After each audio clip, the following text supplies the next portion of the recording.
Okay, so we are live. Happy Giving Tuesday, everybody. Thank you for joining. We're so excited. My name is Catherine. As you all probably know by now, I'm the Development and Communications Coordinator for Southside Center of Hope. And I am so excited to be joined today by Miss Lisa. She is one of our alumni from our program. Welcome, Lisa. Woo, hey everyone. Excited for Tuesday. What's the Tuesday? It's Hopeful Tuesday, right? Giving Tuesday, Giving Tuesday. Yeah. Woo, Giving Tuesday. Everybody give. This is for a good cause, a great cause, saving lives. So Lisa is here today to share with everybody a little bit about herself and the impact that Southside Center of Hope, or St. Martin de Porres House of Hope as it was at the time, the impact that it made on her life and how her life was transformed. So first of all, Lisa, why don't you just tell us very quickly a little bit about just kind of background information of your time at House of Hope. When were you with us? Who was here? Kind of just that little baseline, and then we can get into kind of more of the impact. All right. Well, House of Hope was House of Love. I felt when I came there, the impact that it first made on me. So, in the House of Hope, I came there in December of 1997. I'll never forget it. I had just had a baby. He had been born in October, and I had been out in the streets. And this was like a big Catholic school, which I had went to Catholic school. So I don't know. And it was just the love, the unity, the camaraderie, and it was a family setting. And I felt like I was home. And I stayed there a year. I left there a year later of December of 1998. And the lovely nuns at that time, which was Sister Connie Driscoll and Sister Therese, the lovely nuns. And I call Sister Connie the stern nun and Sister Therese the humble stern. But Sister Connie was that stern of humility. Like, if you don't get it, you got to go. And Sister Therese was more of the humble stern. She gave us the love and the camaraderie. Miss Ali was there at the time. In all actuality, that's how I got to St. Martin de Porres, from Miss Ali, whom is an alumni, and also she's a everything kind of case manager, whatever she does at St. Martin de Porres. John was there. I was trying to find his book yesterday. John did a recovery book for us at that time. Connie Lynn was there. Oh, it was just like love. And coming there during Christmas time was amazing. It was like it was just so, the volunteers that showed up, it was just awesome. So I was just kind of a little girl with a baby showing up on the doorstep, and some lovely nuns took me in at that time. Mm-hmm. Yeah. It's funny how you describe Sister Therese and Sister Connie, because I hear that same description quite often. Sister Connie sounds like I unfortunately didn't have the pleasure of meeting her, but it sounds like she was a little tough on you guys. Oh, but she was love though. She was love, but she was tough. And I mean, she had to be, she had to be. So they were like a blend, the balance, the two of them did. Mm-hmm. It was so great. It was so great. And Sister Connie, she let Sister Therese do her thing, because Sister Therese, like I said, was the more humble spirit, and with that sternness, but still, she just cuddled us. She would come and sit on those steps and sit there, Sister Therese with the dog. And it was just awesome. Like, I never received love like I did. That's like my first planting of unconditional love, that impact of St. Martin de Porres at that time. So let's talk a little bit more about those seeds that were planted during that time. I'm really interested to hear from you, what you gained at Southside Center of Hope that really empowered you to change your life, when you came with your baby, and to look and see where you are now. how did you get from point A to point B? And what did you learn at Southside Center of Hope, House of Hope, that helped push you to get to where you are today? Well, so it takes a village to raise a child. As we know, it takes a village to raise a child. And of course, when you come from risky lifestyle behaviors as myself, like I used drugs for over 29 years, I haven't used any in almost 20. Um, I've been trafficked, human trafficked, which was back at that time, we just call it plain out prostitution, but now they put a nicer word to it, human trafficking. Um, I'm a runaway. So it was a lot of things that I was running from. So when I got to St. Martin de Porres House of Hope, the first impact, like I said, was the love. It was the love. It was, I'm an only child also. So I have to say that, because coming into St. Martin de Porres, you come into a house full of sisters, like other women that are suffering like yourself, right? With their kids. So that was like a whole new norm for me. But I was excited because it kind of gave me a big family, something I never had. So that was major impact for me, like learning how to be stable. The streets doesn't allow you the stability. So St. Martin de Porres, they offered me first stability. Then the other seeds that came along, which were our group settings. You know, we had group every morning. That was very important. We had discipline, 3 hours to be out. You know what I'm saying? And that was important, that you get back on time. That taught me time management. You know what I'm saying? Not all the time on my past. And I wanted to kind of talk about that. Did I go where I was supposed to be going? You know, that I put down on that thing. I said I was going to a meeting. And I just have to be honest. Sorry, Sister Therese. She knew anyway, though.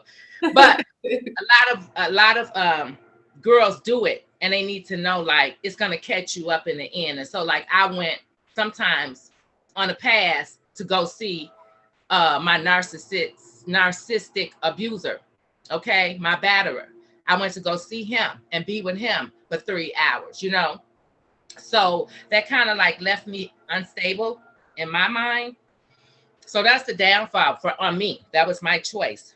But the good part is another impact is Sister Therese, I never had nobody save my money for me, because I spent it all. You know, I smoked cocaine, you know, I did drugs. So I never had no money. St. Martin de Porres House of Hope, save your money for you. Sister Therese, 10%, she saved it up. I left there with a nice nest egg, you know, so that taught me about saving.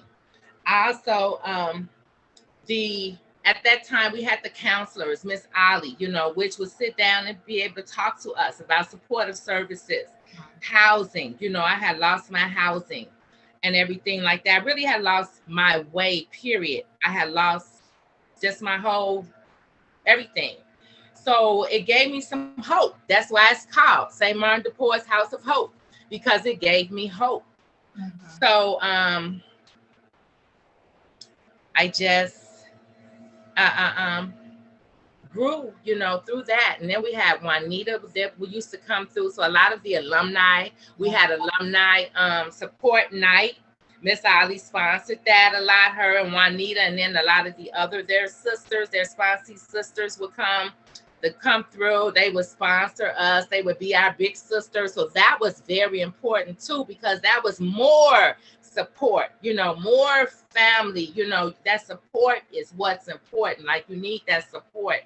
So, like I said, just being able to see that there was someone that did not even know you, but would bring you into their home, because that was Sister Therese and Sisters Connie's home, and just love all these amazing women who have been out here suffering and God knows doing what, okay? Because I know I've done a lot, all right?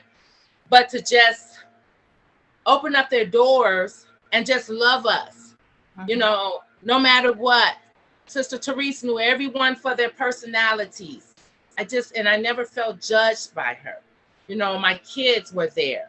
Then my other kids whom did not come, well, my son, my oldest son, he was too old to come. But then my daughter, she came from the weekends, you know what I'm saying? So it was just like, helping to build that family dynamic back up also, you know what I'm saying, that had gotten lost in the shuffle because of the addiction, because of the domestic violence, you know, that had went on and all these things. So it was kind of like the glue to help me, you know, to get back together again, just like a Humpty Dumpty.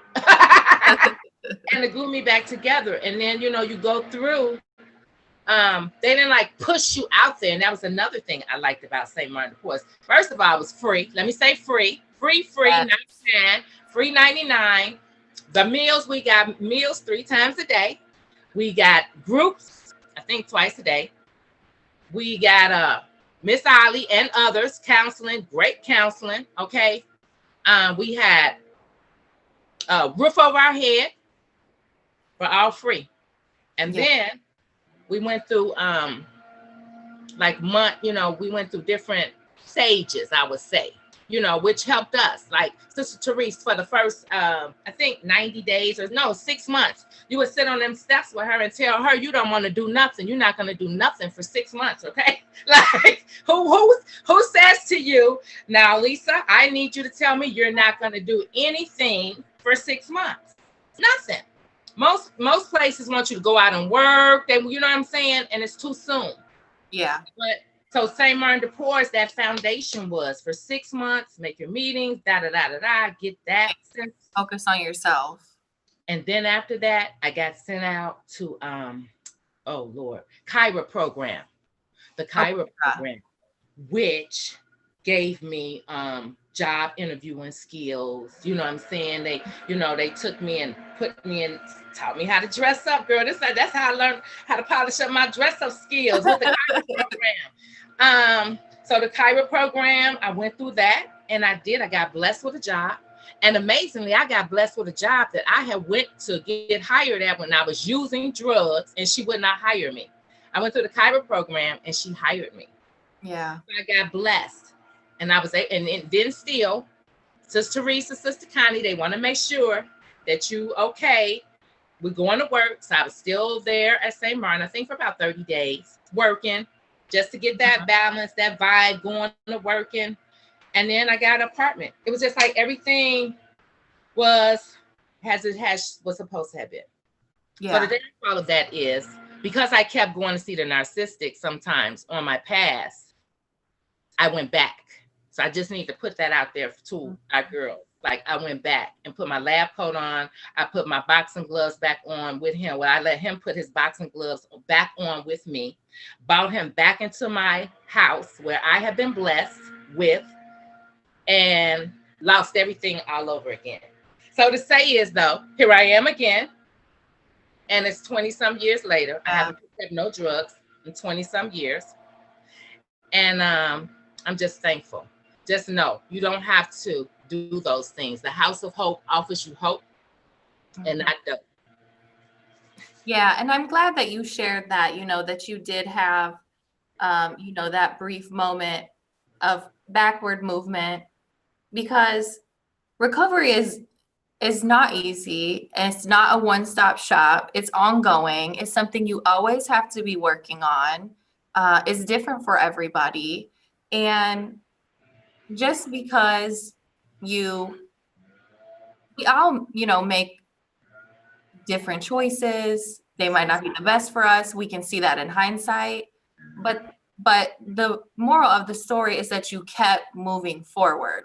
Yeah.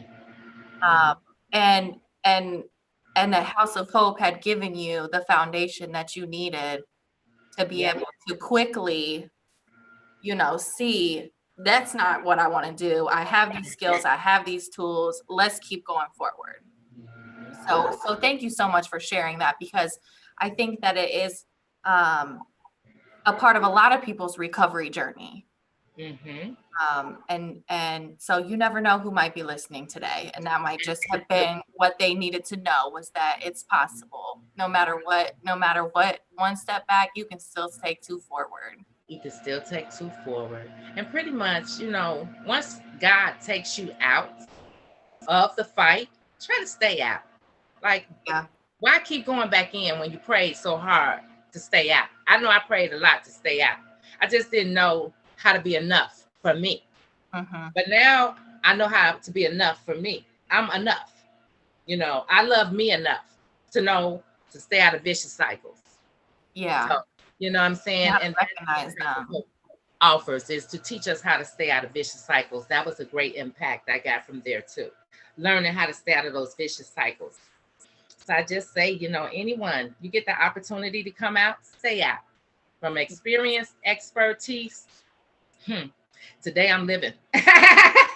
Love it. Every time I see you, you're living, Lisa. Every time. So thank you. I know I've already said this, but I'm going to say it 100 times more. Thank you so much for sharing your story. Because, we're not here for ourselves. We're here for, women who are in recovery, entering recovery, transforming their lives. That's why we do this work. And you're such a great example of that.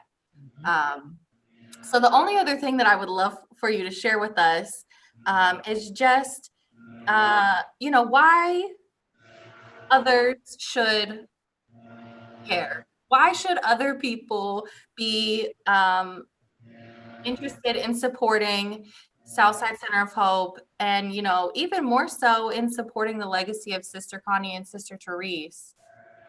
What would you have to say with that regard? Why do we need to keep doing this work? This work is so important. And one, it's because the service is free. Yeah. There's nowhere, and I've looked high and low for a place like St. Martin de Porres House of Hope, now Southside Center of Hope. There was no place like that. I never even knew it existed, okay, until the opportunity came my way. And I say it was an opportunity, because in treatment centers, I've been there. You don't have that individuality in a treatment facility. Like, you're just a missed clients. Mm-hmm. The purpose, I would feel, the sole support is because you're helping individuals. You're helping where the staff looks at those young ladies or ladies as individuals, as women, as human beings. Their children, they bring them in, they're able to go to school and get an education. And all of this stuff is free. But if it's not supported, if no one is supporting the cause, and knowing that if I could change, and I mean, seriously, I could show you my jail ID and you'd be like, whoa. But I'm just saying, if I can change, believe that anyone can change. And the philosophy sometimes is, once an addict, always an addict. Once a hoe, always a hoe. Once a this, always a that. Mm-hmm. That's not true. If you read the Dr. Seuss Cat in the Hat books, you'll find out that you could become whoever you want to become in life, but you just need that support. So if we don't have that support, that continued support through the Southside Center of Hope, where there is no place for a woman to go with her children and be able to reside. I don't know what the time frame is now, but I heard they got a little, it's like you can stay over a year. And that's awesome, because sometimes you need that cushion to be able to get yourself together, especially if you have no one. A lot of people don't have family. I don't have family, but God has afforded me people outside of myself. First people was Sister Connie and Sister Therese, Miss Ollie, family. So to say is, you gain a family. So I ask, that support, they need the money though. You can't run off a ship. Yeah. And things have changed so much nowadays in the world that we can't let Southside Center of Hope dissolve, because it doesn't exist anywhere else. Yeah. Nowhere does a place like this exist where women are afforded drug management, house management, food management, chore management. They're learning how to live life management skills for free. Mm-hmm. But I ask, and we say, we need the support. We need people to throw in that money, because it's not free. And yes, you can change. I changed. Yes, I might have went back out there, but guess what? I gained so many C's at St. Martin de Porres House of Hope. And I made those choices. It wasn't because of the choices that St. Martin de Porres had given me, the Southside Center of Hope. It was the choices I made. Mhm. But to say is, if you make all the right choices and you continue to follow their path, their blueprint, because I believe that Sister Teresa, Sister Connie knew what they were doing when they wanted to open that door of love, because that's all it is. Yeah. So it's so important to support the cause. You're helping women and children to be able to come out of that suffering mindset, because that's what happens. If anyone is on drugs and living risky lifestyles, it's because most of the time they didn't sign up for that. There's some suffering. Mhm. Yeah. There's some things that has happened. And so, and the only person and places that I say is there are treatment facilities, there is jail, but those places come with just no individuality, Mhm. no love, really. Um, but I say at Southside Center of Hope, you get that individuality. You get to be treated like you're enough, you and your children. And you just get that unification and that support, because Miss Juanita and Miss Ali and all of them, they're still showing up. And Yeah. those are the old school alumni, okay? They're still there. Because guess what? It's not called the House of Hope for nothing. So please, supporters, please pour in your dollars. Please pour in your dollars. Because there are many more still suffering out there. Yeah. Many more. And we cannot let this facility, we cannot let this place of hope go down. We need it, because there's no place that offers a place for mothers and children. And right now it's the holidays. So important for mothers to be bonding with their children. Yeah. Oh, Yeah. thank you so much. You said it so much better than I could have. So I appreciate you. Can you tell I'm a little touched and moved. So but everything you said is so true, and that is the message that we are always trying to share, and there really is no place like this. Um, so thank you so much for joining us today. I really appreciate it. I really appreciate you sharing your story. Um, and I'm so thankful and grateful for you. Thank you all. I'm grateful for you all, because without that foundation, that first piece, I probably wouldn't even be here, Catherine. So I'm grateful. Thank you, Sister Therese. Thank you, Sister Connie. And thank you, everyone else at St. Martin de Porres that had poured into my life. Thank you. And Miss Director Yasha, thank you. Yes, Miss Yasa. Yes. Keeps it moving. Okay, so I'm going to let you go. I'm going to say a few more words, but I'm going to let you go for today. And hopefully we will see you again soon. Awesome. Thank you for the opportunity. Be blessed, everyone. Bye. Well, thank you everyone for joining us today. This is just, and thank you so much to Lisa. I'm always so moved and empowered, by the stories of our alumni. Because like I said, and I'm sure I've said it 100 times before, these women, that's really why we're here.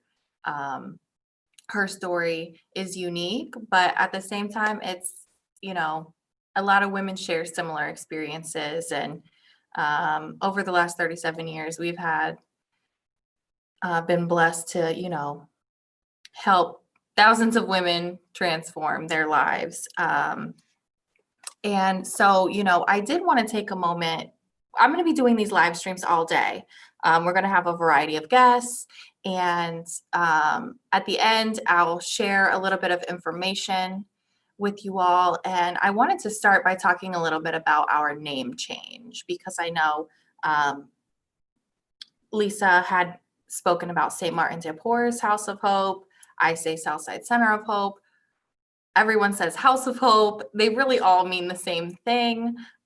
We just, within the last 2 years, officially changed the name of the organization from St. Martin de Porres House of Hope to Southside Center of Hope, for a few different reasons. And I want to share those. First of all, Southside Center of Hope is a name that we feel really reflects the impact that we've been able to make over the last 37 years in Chicago. the organization, for the most part, has always been located, well, really not for the most part. It has. It's always been in the Woodlawn community, on the south side of Chicago, like you heard from Lisa, um, and like you will hear from many other alumni throughout the day today, that this has been a center of hope for them. It gave them hope for their lives, hope for their futures, hope for their children. So we do think Southside Center of Hope is a name that really reflects our impact, specifically on the South Side. We also think that Southside Center of Hope embodies the vision of our founders, Sister Therese and the late Sister Connie Driscoll. They had a vision of this as being more than a shelter. And if you watch some of our videos earlier today, Sister Therese really explained that. They were constantly evolving, constantly seeing new needs, and changing their services to best suit the women that were coming to the door. So now we've evolved from being a shelter for women and children to being an agency that provides recovery and mental health services and case management. So we really are, a very robust wraparound program. And another reason why we changed the name was because St. Martin de Porres is very common. It would get confused. There's high schools, other churches, there's a lot of different entities operating under that St. Martin de Porres umbrella, specifically in the Catholic community.